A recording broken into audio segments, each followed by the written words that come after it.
તેના પછી આવે છે આપણો સવાલ નંબર 24. તો સવાલ નંબર 24 કંઈક આવો આપેલો છે કે પાસાને 2 વખત ઉછાળવામાં આવે છે.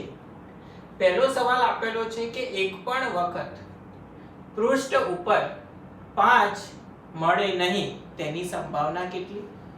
અને ઓછામાં ઓછી એક વાર પૃષ્ઠ ઉપર 5 મળે તેની સંભાવના કેટલી? બંને શોધવાની કીધેલી છે આપણને. સૂચના એ આપેલી છે કે એક પાસાને 2 વાર ઉછાળો અને 2 પાસાને 1 વાર ઉછાળો, બંનેના એક જ પ્રયોગ તરીકે ગણવામાં આવે છે. એનો મતલબ એ થયો કે એક પાસાને આપણે 2 વાર ઉછાળીએ કે 2 અલગ અલગ પાસાને આપણે 1 વાર ઉછાળીએ, શક્ય પરિણામોની સંખ્યા તો કેટલી થાય? સેમ જ થાય. એટલે કે જે રીતે આપણે સવાલ નંબર 22 જોયો, ઉદાહરણ નંબર 13 જોયો, તે જ રીતે અહીંયા આને ગણવાનો છે.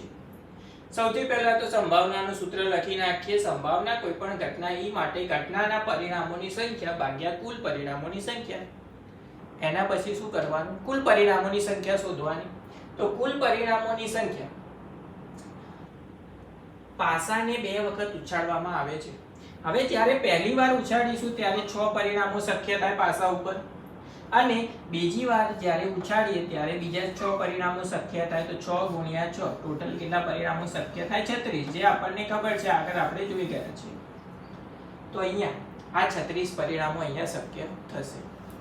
તો સૌથી પહેલા તો પરીક્ષામાં જો 2 માર્ક્સમાં પૂછાય કે 4 માર્ક્સમાં પૂછાય, તમારે ગણતરી કરવા માટે તો 36 પરિણામો લખવા જ પડશે. તો હવે અહીંયા કયા 36 પરિણામો થશે એ આપણે જોઈ લઈએ. તો આપણને ખબર છે કે કયા 36 પરિણામો થશે. 1 1 1 2 એ રીતે ક્યાં સુધી ચાલશે? 6 સુધી. કેટલા પરિણામો થયા અહીંયા? 36. હવે અહીંયા આપણને સવાલ પહેલો જેને આપણે લઈ લઈએ ઘટના A, શું આપેલો છે? તો પહેલો સવાલ એવો આપેલો છે કે એક પણ વખત ઉપરના પૃષ્ઠ ઉપર 5 મળે નહીં, એટલે કે બંનેને ઉછાળીએ આપણે ત્યારે એક પણ વાર આપણને 5 મળવો જોઈએ નહીં. તો અહીંયા જોઈ લો કે કયા કયા કેસમાં આપણને 5 મળતો નથી. તો 1 2 3 4 5. અહીંયા 5 મળે છે તો એ ગણાશે નહીં. 5 સંખ્યાઓ થઈ. 6 7 8 9 અને 10, 11 12 13 14 અને 15, 16 17 18 19 અને 20. આ તો બધા 5 આવે છે તો ગણાશે જ નહીં. 20 થઈ ગયા. 21 22 23 24 અને 25. કેટલી સંખ્યાઓ થઈ?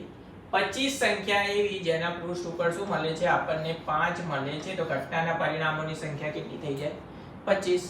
સંભાવના શોધી લઈએ. તો સંભાવના ઘટના A માટે ઘટનાના પરિણામોની સંખ્યા 25 ભાગ્યા કુલ પરિણામ કેટલા હતા? 36. તો જવાબ શું થઈ જશે? 25 ભાગ્યા 36. સમજી ગયા? સિમ્પલ હતો. એના પછી બીજો સવાલ જેને લઈ લઈએ આપણે ઘટના B. ઓછામાં ઓછી એક વાર પૃષ્ઠ ઉપર 5 આવવું જોઈએ, એટલે કે બંને વાર 5 આવે તો પણ ચાલે, પણ એક વાર તો આવવો જ જોઈએ. તે આપણી ઘટના છે. તો કઈ કઈ થશે? 1 2 3 4 5 અને 6, 7 8 9 10 11. આને આપણે ગણી લીધું તો ફરીથી ગણાય નહીં. તો 5 મળશે એક વાર અથવા તો 2 વાર. એવા કેટલા નંબર થયા? 11. તો ઘટનાના પરિણામોની સંખ્યા અહીંયા કેટલી થઈ જશે?